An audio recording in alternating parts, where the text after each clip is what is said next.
Saturday morning, time to kick off the Experts program on this Thanksgiving weekend. And our tech expert, Luis Alvarez, is kicking off the Experts for us today. Hello, Luis. Hello, Mark. How are you this morning? Doing very well. Did you guys have a nice Thanksgiving? It was awesome.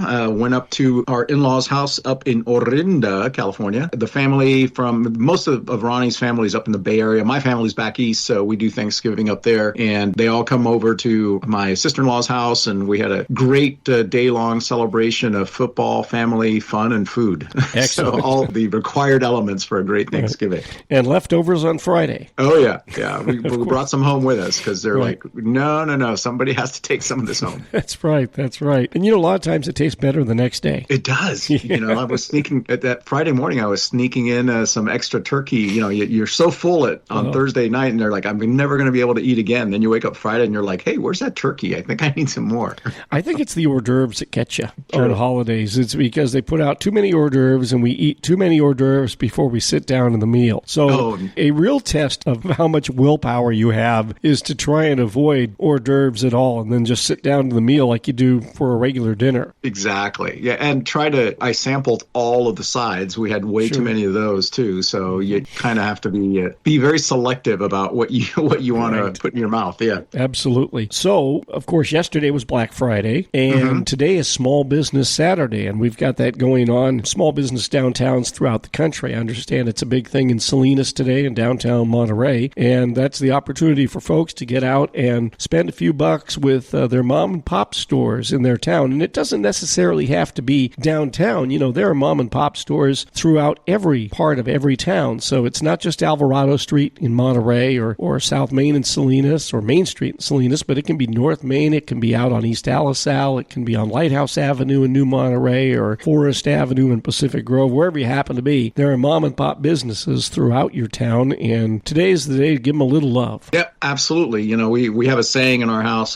try local, which means that if we're looking for something that we know we can probably get online, we still go to the store and try to find it here because we know that when we buy it locally, you're supporting your neighbors, your friends, the people that own those shops and employ people. So do everything you can to support local businesses today and every day. I have a couple of favorite merchants that I like to trade with, and I'd rather spend money with them than spend it online. One of them is a local hardware store over in PG, and what's really unique about that place is it's a real small store, but they seem to have the place packed with so much, and everybody that works there has a background in the trades. So when you go in there and you're talking to someone, whether it's electrical needs, plumbing, construction, they usually have somebody on staff at that point who's worked in construction trades and has the knowledge to be able to help you find what you're looking for. And that's a very unusual thing these days because you go into a lot of stores, particularly the big box stores, and the guy in the lumber department could have been selling shoes last week or flipping hamburgers at a fast food restaurant, and they don't know anything at all. Oftentimes the customer, if you have a little bit of knowledge in the trade, you might actually have more knowledge than the staff member in those stores. So when you come across a place where you've got this incredible repository of institutional knowledge, reward them by spending some money with them, even if they're a little more expensive than online. They're such a valuable resource to have small businesses like that in any community. Absolutely. Yeah, I agree with you. When you go into those smaller shops and they seem to know exactly what you need and how to help you, even if you can't really completely explain it, you're like, well, it's this widget, and it goes into the sink and it does, here's the guy nods and says, come here. This is what you need. Or you might have the wrong end of the stick and they can give you the right end of the stick.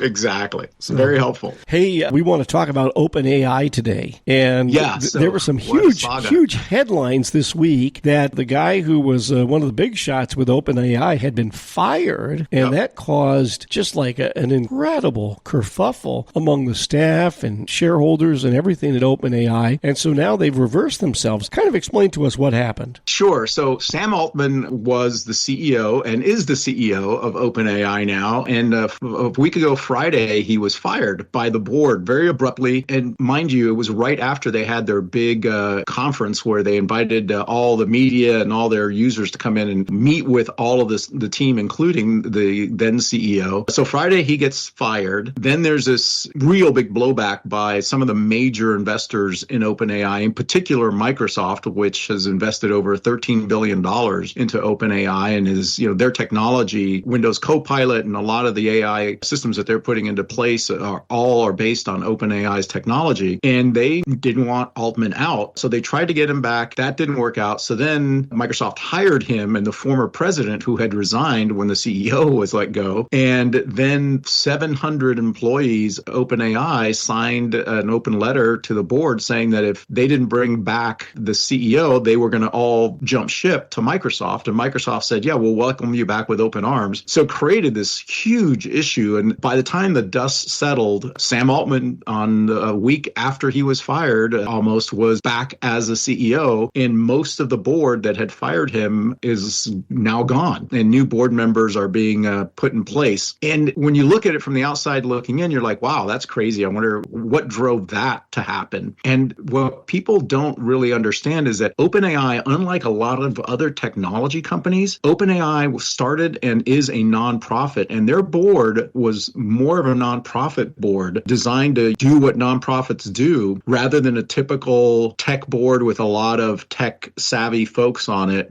This had different people on there, and they were clashing with Altman's desire to really accelerate the growth of technology like ChatGPT, and they wanted to take a more cautious approach. And finally, they thought, well, we're just going to fire this guy and find somebody that's going to listen to us. And as it turned out, they ended up getting fired themselves. Wow, that's amazing. And this isn't necessarily a case of inmates running the asylum, but I think when you see the incredible pushback from all of the employees, not just a small group of employees, that made the board kind of stand up and pay attention. It got the attention of a lot of people in important places within that company saying, hey, wait a minute, this is an organic display of support for this guy. Perhaps we got it wrong. And folks that voted to oust Sam got it wrong. And so they bring him back. I mean, how many times does this happen in your life? Maybe you can count on one hand. Think about, the only instance that I can think about was Steve Jobs coming back to Apple after getting fired way back when. But that's a rare occurrence that a former CEO comes back, unless that CEO happens to be a major shareholder and retired, and then decides he's going to come back and fix things because his successor didn't do it. Right. So it's unusual. The circumstances are unusual, but so is the company. But it really goes to show that AI technology is really accelerating very fast, and there's a lot of people concerned about it, like the board at OpenAI, and they were trying to kind of throttle things. But what do they say? The horse has left the barn, and